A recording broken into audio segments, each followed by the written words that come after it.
നമ്മുടെ വീട്ടിലുള്ള സാധനങ്ങൾ യൂസ് ചെയ്ത് തന്നെ ഹോം മെയ്ഡായിട്ട് എങ്ങനെ ക്ലേ ഉണ്ടാക്കാമെന്നാണ് നമ്മുടെ ഇന്നത്തെ വീഡിയോ. അപ്പോൾ ആദ്യം തന്നെ നമുക്കൊരു അളവ് പാത്രം വേണം. ആ ഒരു അളവിലായിരിക്കണം എല്ലാ ഇൻഗ്രീഡിയൻസും എടുക്കേണ്ടത്. ഇനി നമുക്ക് ഇതെങ്ങനെ ഉണ്ടാക്കണമെന്ന് നോക്കാം. ആദ്യം തന്നെ ഈക്വൽ എമൗണ്ടിൽ വെള്ളവും അതേപോലെ ഉപ്പും എടുത്തിട്ട് ഒരു ബൗളിലോട്ട് മാറ്റിയിട്ട് അത് ഡൈല്യൂട്ട് ചെയ്യാൻ വേണ്ടിയിട്ട് മാറ്റി വെക്കാം. ഞാനിപ്പോൾ ഒരു ബൗളാണ് എടുത്തേക്കണം മെഷർമെൻറ്റിന് വേണ്ടിയിട്ട്. അപ്പം ഞാൻ എടുത്തേക്കണ ഒരു ബൗൾ ഉപ്പും അതേപോലെ ഒരു ബൗൾ വാട്ടറാണ്. ഇനി അത് മാറ്റി വെക്കുക.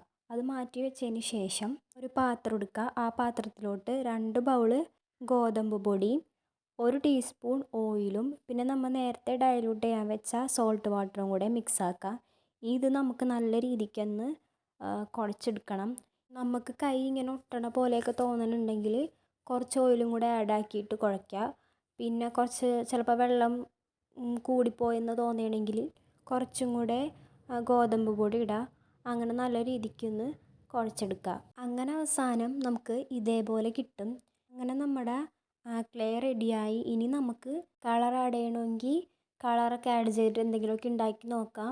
അപ്പം നമ്മൾ എന്തായാലും ഇത് ചെയ്തതല്ല, എന്തെങ്കിലും ഉണ്ടാക്കി നോക്കണ്ടേ, നമുക്കൊന്ന് ടെസ്റ്റ് ചെയ്ത് നോക്കാം. അപ്പം ഞാൻ റെഡ് കളർ കൊടുത്തിട്ട് ഒരു ഫ്ലവറാണ് ഉണ്ടാക്കാമെന്ന് വിചാരിച്ചത്. അങ്ങനെ റെഡ് കളർ കൊടുത്ത് പിന്നെ അതേപോലെ തന്നെ യെല്ലോ കളറും ഞാൻ മിക്സാക്കി നോക്കിയിട്ടുണ്ട്. സത്യം പറഞ്ഞാൽ നല്ല സോഫ്റ്റ് ആയിട്ടുള്ളൊരു ക്ലേ ആണ്. നമുക്കിപ്പോൾ ക്ലേ ഒന്നും ഇല്ലാത്തവർക്കാണെങ്കിൽ വീട്ടിൽ തന്നെ ഉണ്ടാക്കാൻ പറ്റും. ഇതിനിപ്പോൾ നമുക്ക് ഗോതമ്പ് പൊടി മാത്രമല്ല, വേണമെങ്കിൽ മൈദ എടുക്കുക ഗോതമ്പിന് പകരം. പിന്നെ അതേപോലെ തന്നെ കോൺഫ്ലവർ എടുക്കുക. അങ്ങനെ പല മെത്തേഡ്സും ഉണ്ട്. ഇപ്പോൾ എൻ്റെ കയ്യിലുള്ള സാധനങ്ങൾ വെച്ചിട്ട് എങ്ങനെ ഉണ്ടാക്കാൻ പറ്റുമെന്നാണ് ഞാൻ കാണിച്ചത്. എൻ്റെ ഇവിടെ ഗോതമ്പ് പൊടി മാത്രമേ ഉണ്ടായുള്ളൂ. അതുകൊണ്ട് ഞാൻ അത് വെച്ചിട്ടാണ് ഉണ്ടാക്കിയത്. അങ്ങനെ ക്ലേ ഇല്ലാത്തവരൊക്കെ ആണെങ്കിൽ ഇതൊന്ന് ട്രൈ ചെയ്ത് നോക്കുക.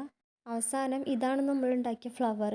നമുക്ക് ബാക്കി വന്ന ക്ലേ ഉണ്ടെങ്കിൽ അതെന്ത് ചെയ്യുക, ഒരു ടിന്നിലിട്ട് വെക്കുക. അതായത് എയറൊന്നും കയറാത്ത രീതിയിൽ അടച്ച് വെച്ചിട്ട് നമുക്ക് അധികം നാളൊന്നും വെക്കാൻ പറ്റില്ല, എന്നാലും കുറച്ച് നാളൊക്കെ വെച്ച് നമുക്കത് യൂസ് ചെയ്യാനായിട്ട് പറ്റും. അപ്പം നമ്മുടെ വീഡിയോ ഇത്രേ ഉള്ളൂ. നിങ്ങൾക്ക് ഇഷ്ടപ്പെട്ടിട്ടുണ്ടെങ്കിൽ കമൻറ്റ് ചെയ്യുക, ലൈക്ക് ചെയ്യുക, അതേപോലെ സബ്സ്ക്രൈബ് ചെയ്ത് സപ്പോർട്ട് ചെയ്യുക.